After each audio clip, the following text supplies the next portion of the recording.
السلام علیکم۔ کیمران کے ساتھ میں ہوں جاوید ملک، اور ایک ادبی خبر شامل کرتے ہیں۔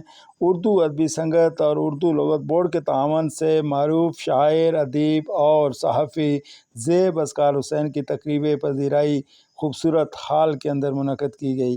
اس تقریب کی صدارت معروف ادیب اکرم کنجائی نے کی، جبکہ دیگر مہمانوں میں ڈاکٹر رئیس احمد صمدانی، گلناز محمود، محمد علی ایوبی، جنید امجد، ڈاکٹر مختار حیات، خالد معین، ڈاکٹر شاہد ضمیر، سلیم صدیقی، ڈاکٹر عرفان شاہ، فہیم اسلام انصاری، ڈاکٹر خاور حیات، نسیم انجم، صدیق راز، طارق رئیس فروغ، کامران مغل، خالد دانش، شارق رئیس، شاہد اقبال شاہد، سمیع ندیم، عریب احمد، طارق بن آزاد، ذکریہ اشرفی اور دیگر نے شرکت کی۔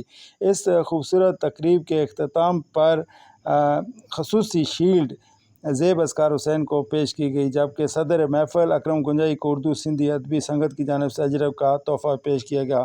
آخر میں اردو سندھی ادبی سنگت کی روح رواں گلناز محمود نے تمام شرکاء کا شکریہ ادا کیا اور اس تقریب کو 4 چاند لگائے۔